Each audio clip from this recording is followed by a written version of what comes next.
Dear subscriber, आज हम समझेंगे आईपीओ का मतलब, ये क्यों ज़रूरी है और आपके लिए कैसे आईपीओ से पैसे कमाना आसान हो सकता है और एक मौका हो सकता है आईपीओ के द्वारा पैसे कमाने का।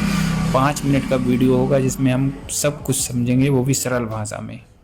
आईपीओ आईपीओ का फुल फॉर्म होता है इनिशियल पब्लिक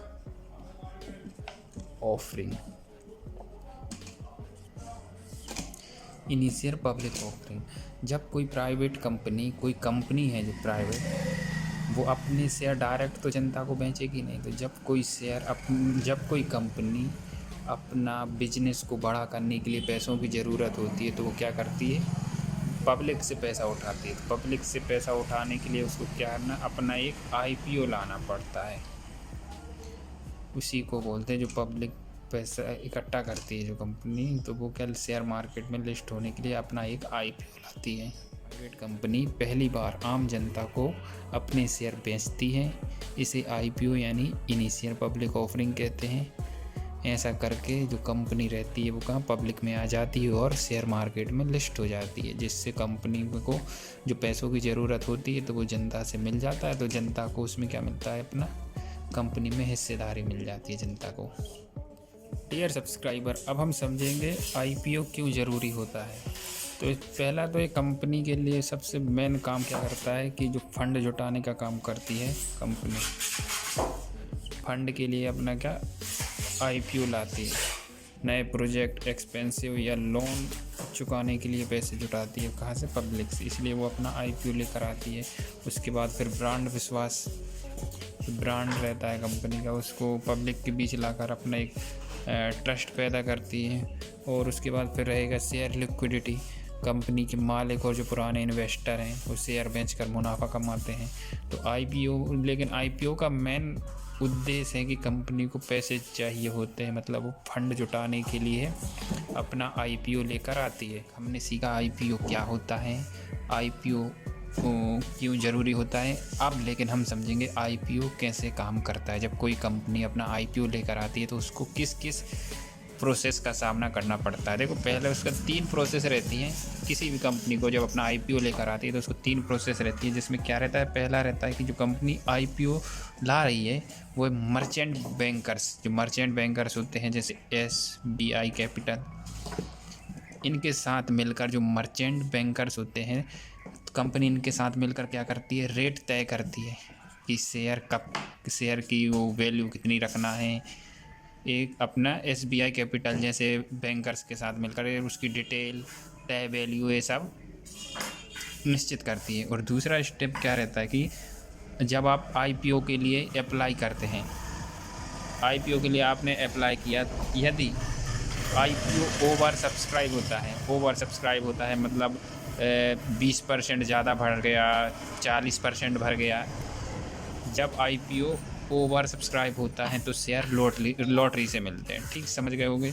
और तीसरा रहता है कि जब आईपीओ के बाद शेयर कहाँ, एनएससी और बीएससी इधर लिस्ट हो जाते हैं। यहाँ लिस्ट होने के बाद फिर आप उन्हें आसानी से ख़रीद और बेच सकते हैं। तो 3 प्रोसेस होते हैं। पहले कंपनी कहाँ जाएगी, पहले कंपनी अपनी जाएगी मर्चेंट बैंकर्स के पास, जैसे एसबीआई कैपिटल के साथ मिलकर कंपनी क्या करेगी, क्या बोलते हैं, उसका डिटेल फाउंड करेगी और जो वैल्यू रहेगी कि कितने का लॉट साइज रहेगा क्या, वो सब एसबीआई बैंकर्स के साथ करेगी। यदि आईपीओ ओवर सब्सक्राइब हो गया तो आपको कैसा जो आईपीओ है वो कैसे मिलेगा, लॉटरी के हिसाब से मिलेगा। और उसके बाद तीसरा प्रोसेस रहता है कि आईपीओ के बाद शेयर एनएससी बीएससी पर लिस्ट होते हैं, फिर आप उन्हें खरीद और बेच सकते हैं। तो ये हो गया कि आईपीओ कैसे काम करता है 3 स्टेप में, ठीक। अब हम समझते हैं कि आईपीओ के क्या क्या फ़ायदे हो सकते हैं। तो पहला फ़ायदा तो ये है कि कम कीमत पर अपन को शेयर मिल जाएगा, कम कीमत पर शेयर खरीदने का मौका मिलेगा।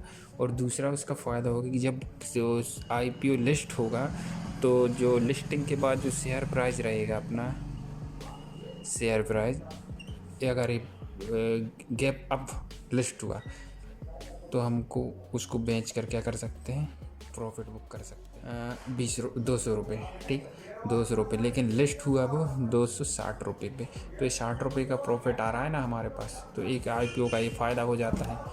और देखो फ़ायदा है तो अब आईपीओ में नुकसान भी होगा, तो नुकसान क्या होगा चलो वो भी देख लेते हैं हम। रिस्क, आईपीओ में सबसे बड़ा एक रिस्क रहता है ओवर वैल्यूड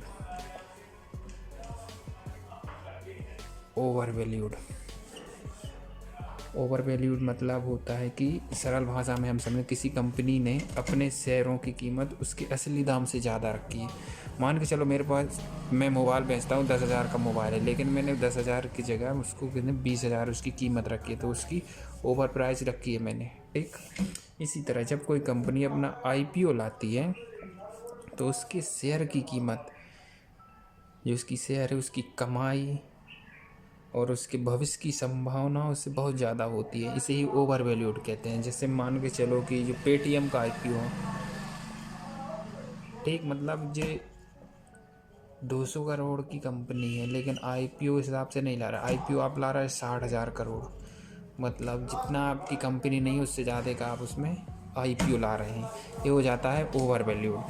और दूसरा रहेगा कि लिस्टिंग के बाद मार्केट कंडीशन के आधार पे जो हमारा शेयर रहेगा वो कैसे रहेगा, लिस्टिंग के बाद जैसे लगातार गिरावट आ गई, लिस्ट तो अच्छी जगह हुआ लेकिन उसके बाद मार्केट कंडीशन के कारण उसमें गिरावट आ गई, तो ये रिस्क हो गया।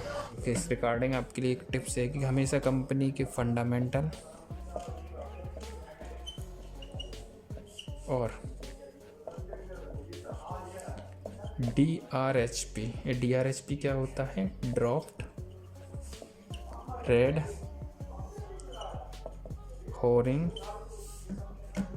प्रोस्पेक्ट, ये हमको चेक करना रहता है। कंपनी का फंडामेंटल एनालिसिस आपके लिए बहुत ज़रूरी है यदि आप इन्वेस्ट कर रहे हैं शेयर मार्केट में, तो फंडामेंटल एनालिसिस। और यदि आप एक ट्रेडर हैं तो आपके लिए टेक्निकल एनालिसिस, लेकिन आप इन्वेस्ट कर रहे हैं तो आपके लिए कंपनी का पूरा विवरण देखना पड़ेगा, फंडामेंटल एनालिसिस करना पड़ेगा। अब हम कुछ रियल लाइफ उदाहरण लेके समझेंगे। जैसे 2021 में जोमेटो के आईपीओ ने 10,000 करोड़ रुपए जुटाए, लेकिन कुछ आईपीओ ऐसे होते हैं जो लिस्टिंग के बाद हमेशा गिरावट में रहते हैं। ममता मशीनरी 19 दिसंबर 2024 को ये आईपीओ आया, इसका इश्यू प्राइस था कितना रुपए, 230 रुपये से 243 रुपये के बीच में इसको लिस्ट होना था, बट लिस्ट कहाँ हो रहा है, ये 600 रुपये पे।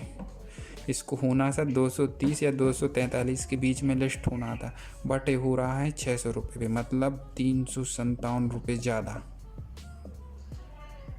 उसके बाद हम दूसरा एक लॉस वाला और देख लेते हैं। CI कैरेरा इंडिया, ये आया था 24 दिसंबर 2024 को इसका आईपीओ। इसकी इश्यू प्राइस थी, मतलब इसको 704 रुपये पे लिस्ट होना था स्टॉक मार्केट में, बट ये कहाँ लिस्ट हो रहा है, इसका लिस्टिंग प्राइस था 651 रुपये, मतलब 53 रुपये नीचे लिस्ट हो रहा है। ये दो उदाहरण थे, इससे आप समझ गए होंगे कि आईपीओ में, यदि आपको आईपीओ में अप्लाई करना है तो सबसे पहले आपको कंपनी का फंडामेंटल एनालिसिस करना बहुत ज़रूरी है। बेहतरीन मौका है, लेकिन सही जानकारी के बिना निवेश ना करें। अगले वीडियो में हम बताएंगे आईपीओ में कैसे अप्लाई करें। वीडियो को लाइक, शेयर और चैनल को सब्सक्राइब करना ना भूलें। कोई सवाल हो तो कमेंट में पूछें। धन्यवाद। थैंक